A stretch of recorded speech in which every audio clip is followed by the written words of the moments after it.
যোৰহাট থিয়েটাৰত সফল মঞ্চায়ন নাটক হাৰমাল যোৰহাটৰ নাট্যপ্ৰেমী ৰাইজৰ ব্যাপক সঁহাৰি দেখিবলৈ পোৱা যায় নাটকখনিৰ আৰম্ভণিতে প্ৰয়াত ইনামুল হুছেইন শইকীয়াৰ প্ৰতিশ্ৰুতিত বন্তি প্ৰজ্বলন কৰে প্ৰয়াত ইনামুল হুছেইনৰ পুত্ৰ উজ্জিমান জাবেদে যোৰহাটৰ অন্যতম পুৰণি অনুষ্ঠান তৰাজান সন্মিলনৰ নিবেদন বিশিষ্ট সমাজ সেৱক প্ৰয়াত ইনামুল হুছেইন শইকীয়া সোঁৱৰণী নাট্য সন্ধিয়া প্ৰয়াত দীপ শৰ্মাৰ হাস্যমধুৰ নাটক হাৰমাল নাটকখনৰ পৰিচালক দিগন্ত বৰুৱা সহপৰিচালক আলোক বৰুৱা প্ৰশান্ত হাজৰিকা সংগীত পৰিচালনা অমিতাভ মিহিৰ কল্যাণৰ যথেষ্ট সংখ্যক নাট্যপ্ৰেমী ৰাইজৰ উপস্থিতি দেখিবলৈ পোৱা গ'ল ব্যুৰ' ৰিপৰ্ট পোহৰ লাইভ এইড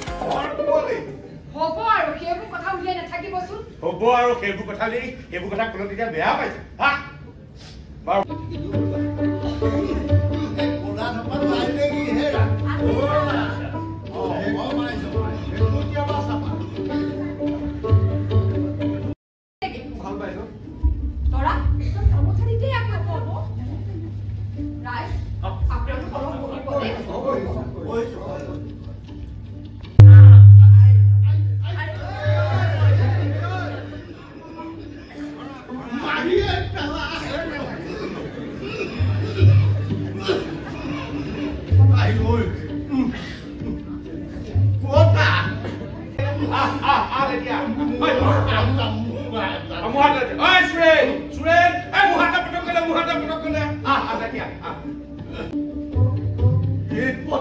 কেনেকুৱা ধৰণৰ বস্তু কেৰাণী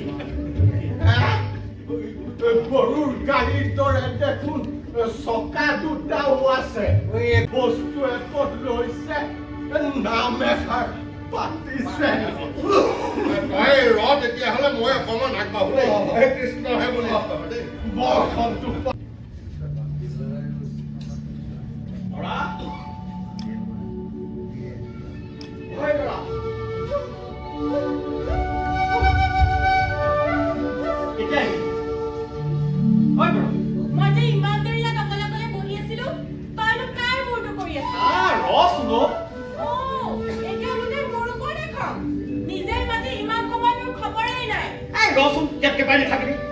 কিবা মাথা চাথা গৰম হৈ আহিছে একেবাৰে এতিয়া মইহে তোক চকৰ লগাইছো মইহে তোৰ মূৰ গৰম কৰিছো ঠিক আছে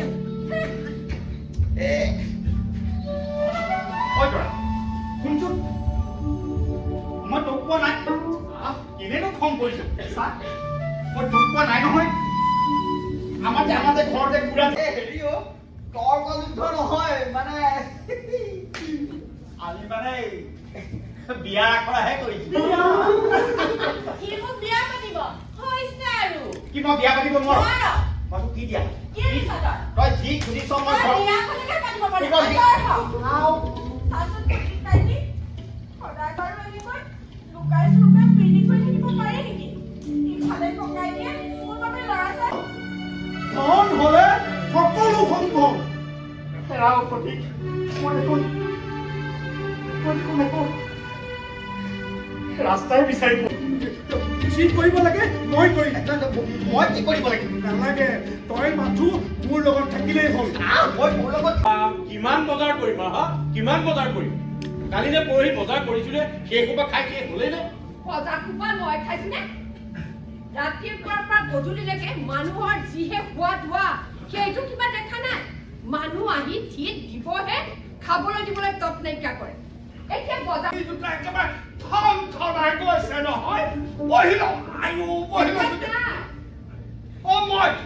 মই সেই কেন্ধালি গাঁৱৰ পৰা আহিছো এইটো কলাজান পাইছো অপৰাধ শুনিলো আপুনি জানো কোনে ভাল বস্তু এপদ বোলে আনিছা তাকে চাই যাওঁ বুলি আহিলো ভাল কৰিলে কথা মোৰ মূৰটো খাবলৈ কি হলো Oh, behave. Oh, Nile. Ki Nile? Bicycle ko Nile. Bicycle?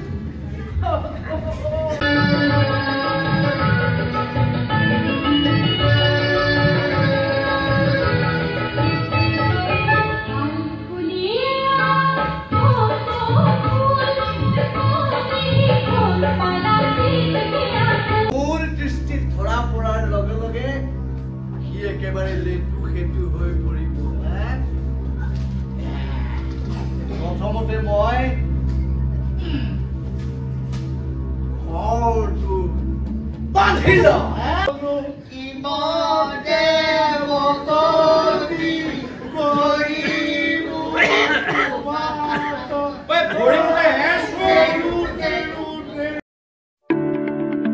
Jorhat নগৰৰ মাজমজিয়াত মুকলি হল অত্যাধুনিক সা সুবিধাযুক্ত বিলাসী অতিথিশালা শ্ৰাংগিল্লা হোমষ্টে। দৈনন্দিন জীৱনৰ ব্যস্ততাৰ মাজত অকণমান সময় বা এটা ৰাতি এটি শান্তিৰ সেউজীয়া ঘৰুৱা পৰিৱেশত নিজৰ প্ৰিয়জন অথবা পৰিয়ালৰ লগত কটাব বিচাৰিছে নেকি আপুনি? তেনেহলে আহক শ্ৰাংগিল্লা হোমষ্টেলৈ। শ্ৰাংগিল্লা হোমষ্টে পৰিয়ালৰ পৰা আপোনালৈ আন্তৰিক স্বাগতম। হয়, এটা অসমীয়া ঘৰুৱা পৰিৱেশৰ লগতে আপোনালোকে ইয়াত লাভ কৰিব শ্ৰাংগিল্লা পৰিয়ালৰ উষ্ম আতিথ্য আৰু অসমীয়া থলুৱা খাদ্য সম্ভাৰ। তদুপৰি আমাৰ ইয়াতে আছে আহল বহল আৰামদায়ক অধিক সুবিধাযুক্ত শীততাপ নিয়ন্ত্ৰিত কোঠা, ২৪ ঘণ্টাই বিজুলী সৰবৰাহৰ লগতে জেনেৰেটৰৰ সুবিধা আৰু শক্তিশালী চিচি কেমেৰাৰ ব্যৱস্থা, বিনামূলীয়া ৱাইফাই সুবিধা, কাৰ পাৰ্কিঙৰ ব্যৱস্থা, ন্যূনতম মূল্যত গাড়ী চালকৰ বাবে কোঠালিৰ ব্যৱস্থা, লগতে আপোনাৰ প্ৰমোদৰ বাবে উপলব্ধ এখন মুক্ত টেৰেছ, য'ত মুকলি আকাশৰ তলত আহাৰ গ্ৰহণৰ আনন্দ লাভ কৰিব পাৰিব আপুনি। আপোনাৰ বাবে এটি সুখবৰ, আমি প্ৰথম ২০ জন গ্ৰাহকলৈ আগবঢ়াইছো ৩০% ৰেহাই মূল্যত অত্যাধুনিক কোঠালি।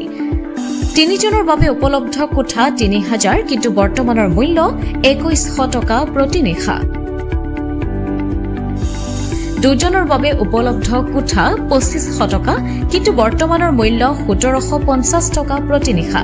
তেনেহলে পলম নকৰি এতিয়াই আমাৰ শ্ৰাংগিল্লা হোমষ্টেলৈ আহিব পাৰে। আপোনাক স্বাগতম জনোৱা হৈছে আমাৰ পৰিয়ালৰ তৰফৰ পৰা। অধিক জানিবৰ বাবে আমাৰ যোগাযোগ নম্বৰত যোগাযোগ কৰক। আমাৰ ঠিকনা DCB ৰোড, হেমবৰুৱা পথ, তৰাজান কাকতি গাঁও, যোৰহাট।